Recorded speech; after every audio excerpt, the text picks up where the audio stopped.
just like we have the Linux file system, we have the Windows file system, you understand? And we have different type of file systems for Windows. And the file system is just like how Windows is the way Windows organizes and keep track of your files. And we have different versions of file systems. So the first one I mentioned was FAT32. And this file system is for like it's what was used for like all these old systems. And it couldn't carry like more than 4 GB. You understand? And XFAT is like the newer version of FAT32 you get, and it is good for USBs and all these memory storage, like all these external hard drives and stuff like that. And it supports big files. And NFCS is what is generally used. It is, I think it is, if I'm not wrong, it's like yes, it is generally accepted. NFCS, all other file systems are generally accepted, but NFCS is like what is majorly used. I'll just put it that way. It's called New Technology File System, and it is your default file system for Windows PCs. It has security features. Like I said, there are some files that you might not be able to access on your system if you have noticed because you don't have administrator access. And there are some files that before you can access it, you have to grant administrator. You have to be like use your administrator access to access it. I don't know if that makes sense. And you have REFS, and this is mostly using like servers. Understand like all these data companies, all these data plants. You understand? So that is basically it. So I was talking about use cases for all these file systems. So the first use case I talked about was the one with NTFS, which means New Technology File System. New Technology File System. And the best use case for NTFS is for like internal hard drives, like the hard drive in your storage. So I said the hard drive in your storage. The hard drive inside your system rather. So all is your computer hard drive, SSD and stuff like that. And XFAT, which is the upgraded version of FAT32, is good for external storage, like USB, SD cards and stuff like that. And FAT32, which is the old version, is good, but for small devices, you understand? All these small devices that doesn't require like plenty storage.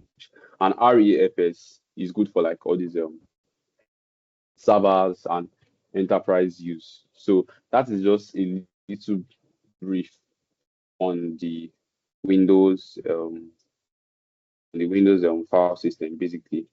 So I would love you guys to like read more on it just to understand. You understand? So I'll I'll proceed with the slide I have here now. So today we'll be talking about operating system security. Talking about operating system security. So the first is the overview. So before we talk about operating system security, we need to know why operating system security matters. So why does it matter? Basically, it is because it is the core software running every devices, and vulnerabilities can affect anything. Yes, I would love to tell you that the security of your devices, if not the most important thing on your device is like the most important feature because if you don't have device security, then anything can go in and out of your device. It makes your device so unsafe and it exposes the user to vulnerabilities. So this is why it is good for you to have awareness of what operating system security. And our focus today, obviously, is going to be like on Windows OS because number one, it is widely used in personal and business environments. I feel like it's the most used operating system because it's very, very flexible. So yeah, widely used in personal and business environments, making it key targets for attackers. Yes, and it's also very, very prone to attackers. Very, very prone to attackers. We'll also talk about the Linux operating system too, but that will be taken by Mr. Tony. So and the last one for our view is to talk about our key security features. UAC means user account control. We're going to talk about user account control. I think we're going to talk about Windows Defender. We're going to talk about patch management. We're going to talk about Windows updates and best security practices for users. So we can proceed. So before we dive in, I would like to let you guys know that every user has a privilege that can be reached. You understand? Like for every account, there is a privilege. You understand? Like here now, it is stated types of accounts. You have a standard user account, and the privileges are the minimal ones. Just your normal day-to-day activities. Limited privileges, good for daily use to prevent accidental system change. This is just your normal daily user, the normal the regular computer user, stuff like that. Then you have the administrator account, can change system settings, install software, manage other accounts. Some some some people that have administrator access don't actually like use the administrator access that much. Unless you're installing software now, that's stuff will pop up, then you now allow access. So that's like an example of what an administrator access it is rather. So that is it. Then you have built-in accounts. Then you have these sometimes have restrictions or are disabled by default for security. So that's basically what built-in accounts is like administrator gets. They don't really have flexibility. There are restrictions to it. So yeah, like in organizations now, there is an administrator account, and that's the accounts that have some privileges. So imagine if like every account in the whole organization was had an administrator access, that would not be good for the company because if a vulnerability or a threat should enter, it's going to affect the company badly. So it's always good to have a separate administrative account than your standard account. So we shall start with user account control. So what is user account control? User account control is a security feature that helps prevent unauthorized changes to the operating system, requires users or administrator permission to perform tasks requiring higher privileges. Functions, it protects the system from malware and prevents inadvertent system changes. So basically, that's what user control does. It's a security features that helps unauthorized it helps prevent unauthorized changes to the operating system. That's why most times when you are trying to make changes that might probably like mess up your configurations and stuff like that, it will tell you that you have been denied access because you don't have administrator privileges. So these are one of the things that are behind it. It is your user account control, and it requires user or administrator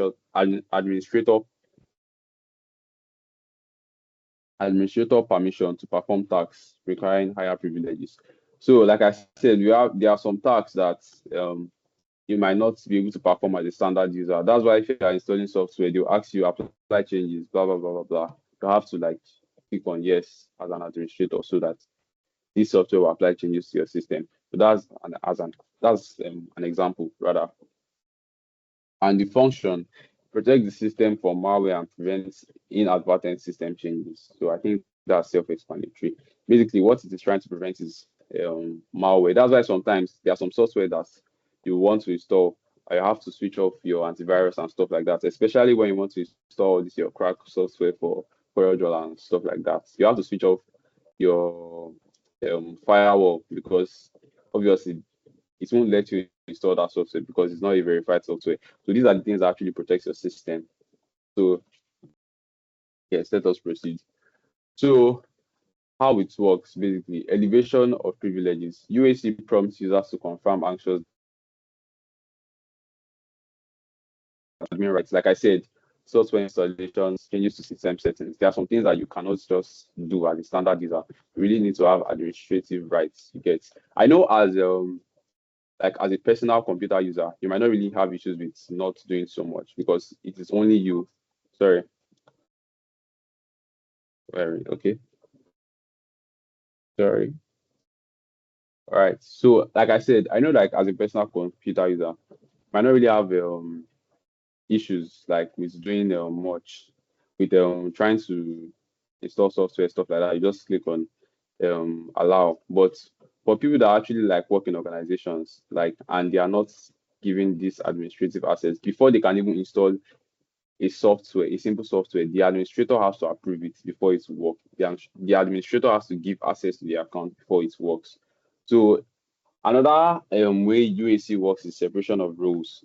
Runs applications in a standard user mode by default, even if you are logged in as an admin. Okay. So basically, what it's just trying to say is that okay, defaultly when it's running the application, it's going to be standard before, like, even if like you are an administrator, just to like protect you basically. And impact on security minimizes the risks of accidental or malicious system modifications, helps prevent malware from gaining full control. So the best way I'll be able to explain it is that sometimes once you see that your antivirus pops up a threat, a possible threat, it will how would I put it, kind of curb the threat for you. Like sometimes it's like just like an intrusion detection system, and you already set like a response function. So if this is what's happening, then immediately disarm the threat. So what it does is like it minimizes the risk of accidental or malicious system modifications and helps prevent malware from gaining full control. So if a malware already has control of one part of your system, UAC can help of it and not allow it to like spread to the other parts of your system. It's just like when you have a data breach in a company, there's a way you can curb the damage of the data breach. So one of the things that can help is also UAC, basically. So let's continue. So what is the importance of enabling UAC?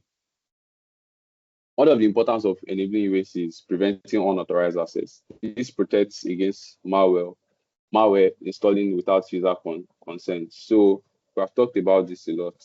It helps with like unauthorized user access, limiting damage. Even if a system is compromised, UAC limits the attacker's ability to make system-wide changes. Just like I said, let's say there is a breach now, and you want to curb the damage. Let's say the breach is just like in the support side of the whole company. So UAC instead of the breach to spread to the whole like sectors of the company, UAC can help you curb that risk. You understand? It can help you curb it and manage it. And one of the last importance is like critical for network environments. UAC helps ensure security across multiple devices and users enforcing control over admin privileges. So basically, UAC is very, very important for um, network environments where a lot of computers are interconnected, and this system has more privilege than this system has less privilege than this system. So it helps enforce control over admin privileges. There are some people that they don't really need to have access to this, and they do have access to that. UAC is one of those things that can help change that type of situation. So yeah, let us proceed. So now we're talking about the Windows Defender. I think we are kind of familiar with this, but like I'll explain. So what is a Windows Defender basically? This is a comprehensive um, built-in security site for Windows operating system. It's just like Windows antivirus system you get. I know some people here you have Avast, you have Norton, this, that for probably extra layer of protection. But to me, I feel like Windows Defender is enough as long as you update your system regularly. So what it does is that it protects against virus, malware, spyware, and other malicious software basically. And the purpose is that it provides real-time protection and continuously monitors for threats without requiring third-party software. Exactly what I said. So to an extent, you might not really need all this your antivirus software. You already have Windows Defender. As long as you update your system, you should be fine. Depends on what you do your system though. So yes, let us continue. So Windows Defender core features. The first one is real-time protection. Continuous scans for malware and prevent attacks before they even happen. So before a malware happen, like so for example now, if your friend sends a movie to you and there's probably a virus in that movie, before you even open the movie, your Windows Defender would have flagged that stuff as potential whatsoever. You get potential ransomware, potential Trojan or whatsoever. And it's even show you like the threat level. Is it high? Is it minimal? Is it low? Stuff like that, and what to do with it. So real-time protection. threat intelligence uses Microsoft's cloud-based services to detect and respond to new threats. So with the help of Microsoft's cloud-based services, it's like an evolving system.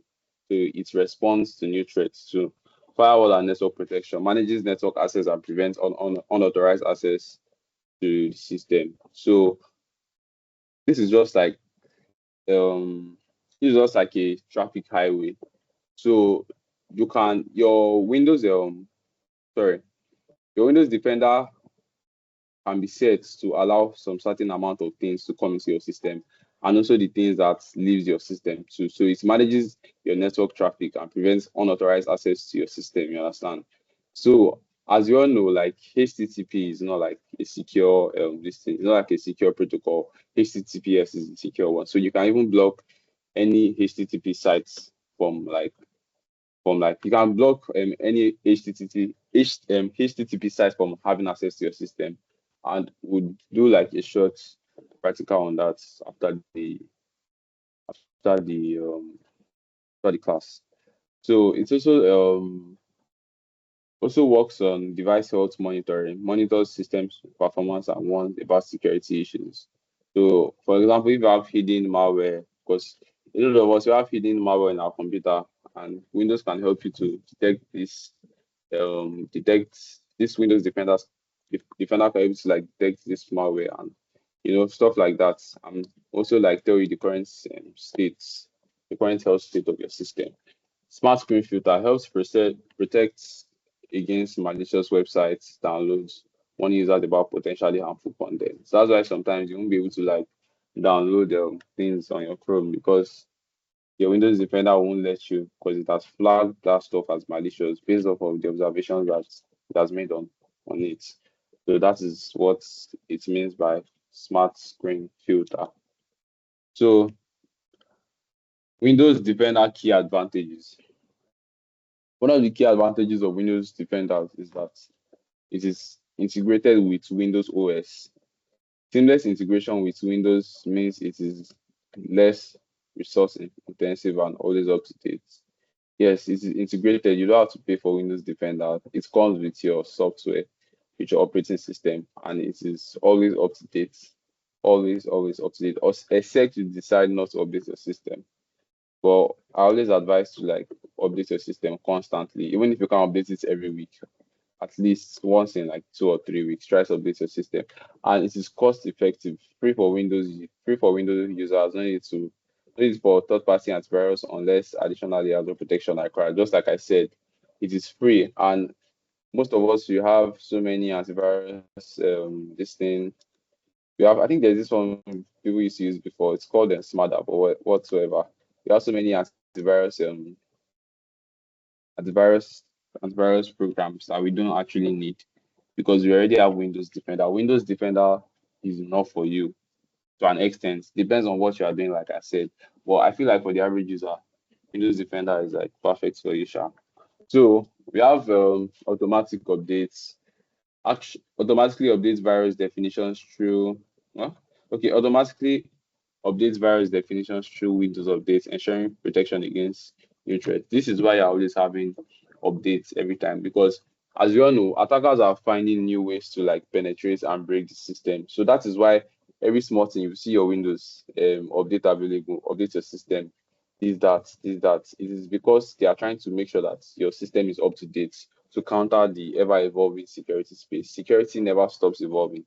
Hackers will always find a way to penetrate your system. And if your system is not up to date, then you are on the wrong side. Yes, I'll just put it that way. You are on the wrong side. So, and the last one is comprehensive coverage, includes advanced feature like ransomware protection and exploit protection. Like I said, your system can literally spot a potential ransomware attack on you and tell you to like mitigate this risk and eliminate the risk. So these are some of the advantages of Windows Defender. So now we are going to continue on patch management. So first off, what is patch management? Patch management is the process of regularly updating software to fix known vulnerabilities. It's just like what we talked about previously. The the um the security world is ever evolving, and there are always changes and improvements to be made. So in order to stay up to date, they are always releasing patch updates to fix known vulnerabilities you get. Honestly, you might not know that there is a vulnerability in this software that you built or in this security idea that you came up with until you observe and look at it from different angles. So that is why they're always like releasing updates to like optimize the security of your system constantly, because it is ever evolving. Like you can't learn it all in security. So if Microsoft can be releasing updates like every 3 weeks, every 2 weeks, that shows that it's a whole lot. And yes, you have to also like keep up. You have to keep up. So importance of that, importance of patch management. Vulnerabilities discovered after software release can be exploited by attackers if not patched. Like I said, if an attacker should discover that, okay, in this software version now, there is a vulnerability and your system is on that software version, and the attacker, who knows, is attacking your system, it is gone like that. So that is why you have to keep updating your system. So it won't fall into the hands of the wrong, it won't fall into the hands of threat actors. So we have types of patches. We have security patches. This is to fix vulnerabilities in OS software, basically. That is what the security patch does, to fix any like loophole or any cracked wall in their security, basically. And feature updates is to enhance the functionality while often including security improvements. So feature updates to enhance the stability, the smoothness, the optimization of the device, you understand, stuff like that. So that is that is what feature updates is like literally all about, basically. So we have set feature updates. That's what patch management is all about. So now we have Windows updates. Everything is like kind of intertwined, you understand? But like they have their own special functions, you get. So we have Windows updates, and we know it is critical to security. And why regular updates matter, attackers constantly look for vulnerabilities in the OS. Updates close the gaps before they are exploited. Exactly what I explained. Like there are always vulnerabilities to be exploited.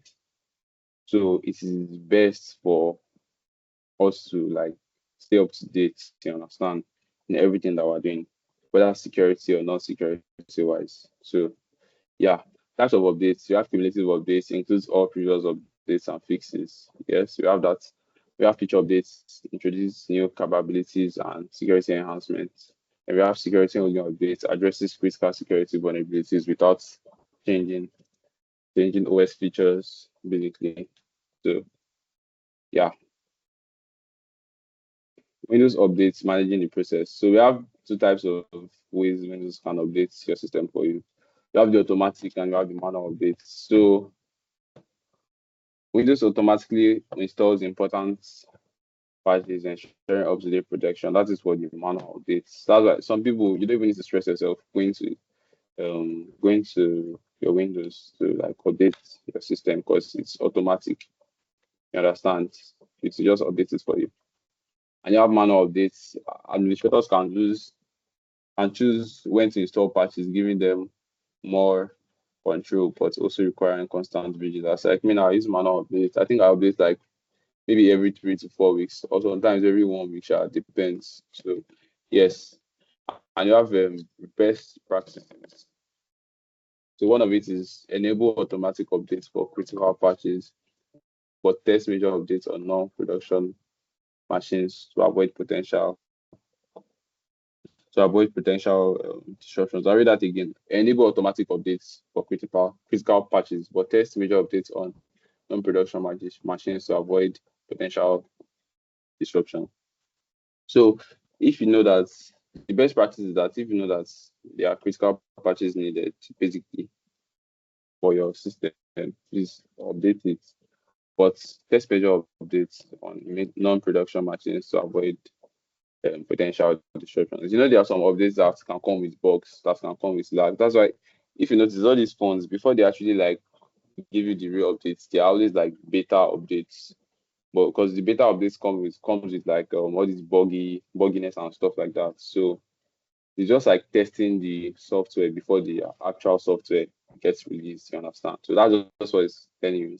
Test major updates on non-production machines to avoid potential disruptions. Imagine installing like a beta version that is very, very buggy because beta versions can be manageable sometimes, but there are sometimes that it is not feasible. So what the best practice is for Windows now is to test major updates on non-production machines to avoid potential disruptions, basically.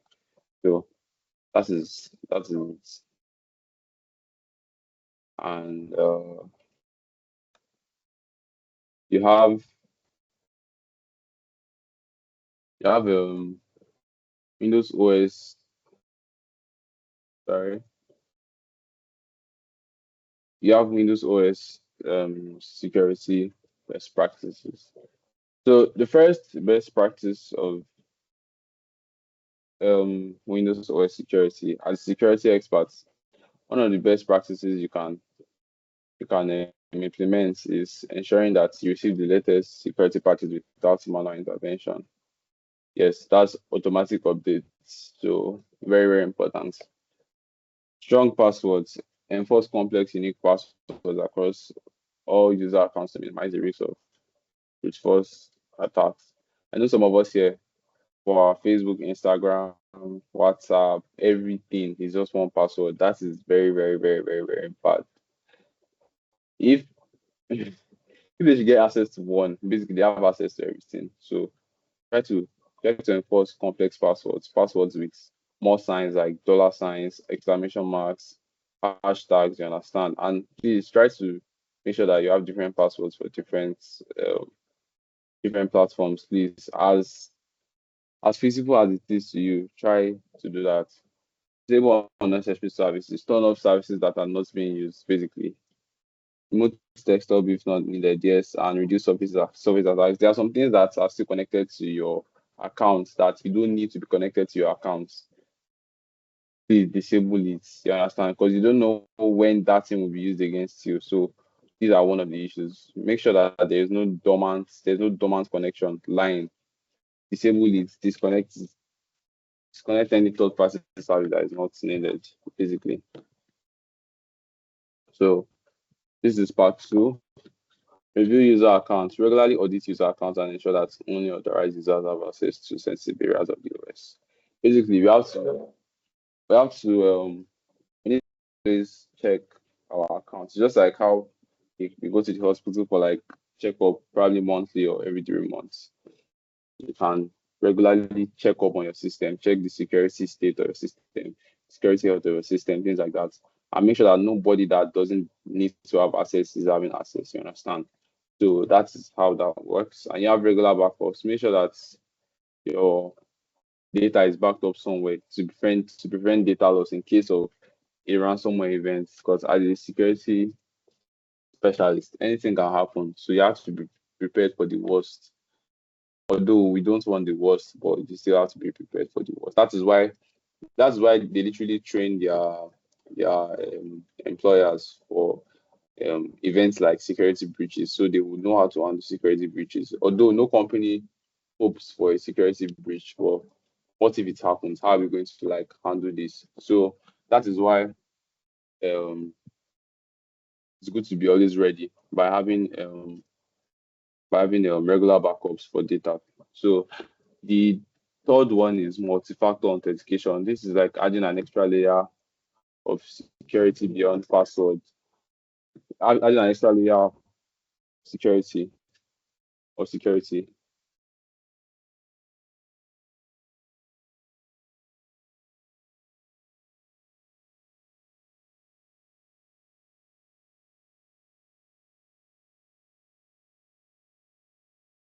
Okay, so sorry, I was at use multi-factor authentication. Adding an extra layer of security beyond password helps prevent unauthorized access. So I think most of us already use this. If you are trying to like log into like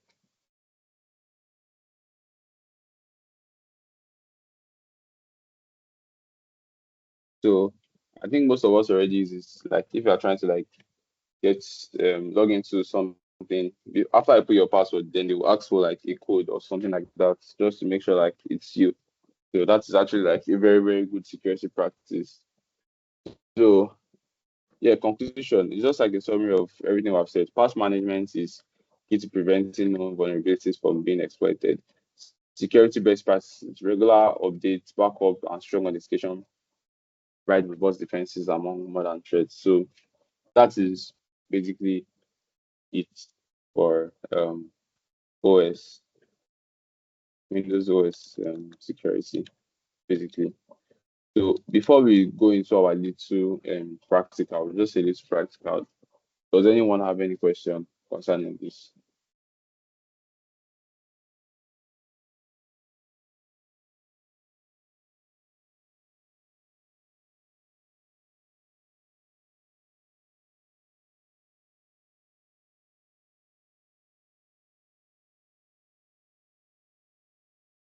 Okay, it seems that nobody has any question. So in the absence of none, I'll be showing you like how to um block or allow access on your firewall, basically. You understand as I do it, sure. It's not complex at all. So I'll stop presenting now. Basically, this firewall experiment is just going to be creating an outbound rule for blocking a port 80 websites, basically. A website that has HTTP on it, you understand? Because any website that has HTTP on it is not a secure website, you get. So I'm going to, okay, so I'm going to be showing you how to block access to that type of websites, basically. Do you have a question? Your hand is raised.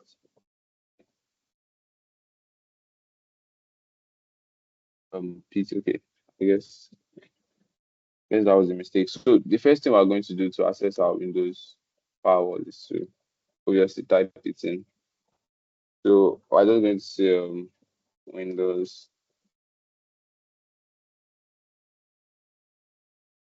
sorry, Windows Defender Firewall. Yeah, see it here. Why do I keep doing this? Windows,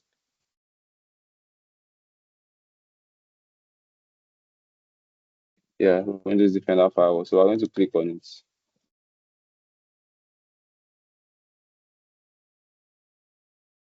Yeah, so our Windows Defender Firewall is open. So we're going to click on Advanced Settings. So once you click on Advanced Settings, it will bring you to this place. So the first thing we're going to do, since this is an experiment, for those that are just like trying to, you understand, trying to mess around with this. But please, anytime you are here, just do anything you are doing with caution, you understand? So in order to avoid some errors that would like make your system like not fully functional. So the first thing you're going to do is export policy. Basically, the default settings of this firewall, you are going to export it out. So in case you make any mistake that you find how to reverse, you'll be able to like get take it back to normal. So you just save it. Let me just write firewall firewall one basically. So I've saved it now. So if peradventure now I don't have like I don't know how to reverse any damage I've done, I'll just import the default I made. Or you can just literally just press what do you call it? Yeah, restore default policy. So we have inbound rules and we have outbound rules. So basically, inbound rules is for like things that are actually like coming into your system. What do you want to come into your system? There are some people that they might not want some things to enter their system because of their personal information. And the second one is like the outbound rules, like what exactly do you want going out of your system? You get. So now what we're going to do is that we're going to block port 80 websites, basically websites with HTTP. You understand? And we know that websites that has HTTP alone are not secure. So I'm going to click on new rule. Once you click on new role, I'm going to click on what type of role would you like to create? Program. This is like rules for program. You get all these your applications. If you want to create a specific rule for that, that is what you do. But also, we are going to use ports. You understand? So once you click on ports, you click on this is like for websites and stuff like that for connections, basically TCP and UDP connections. So you click on next. Once you click on next, you type, okay, what type of ports are we working with here? We're working with port 80 ports. So you enter port 80, then you click on next. Then what do we want to do? We don't want to allow the connection, we want to block the connection basically. So I'm going to press next. You understand? So what does this rule apply to? Domain private plug. So everything, want it to apply to everything in our system, as long as it involves port 80, press enter. I just name it port 80 basically. Port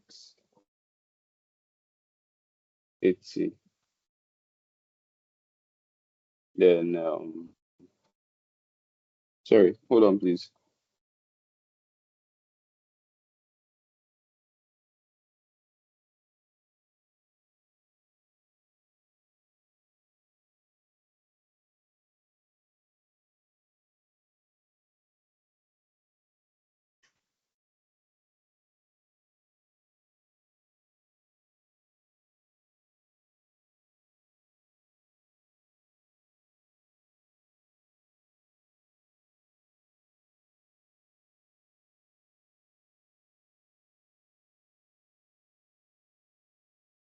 Okay, so like I said, we're going to name it port 80 basically, and we can add a description if we like. I'm just going to put in my description. I'm going to put blocks HTTP sites.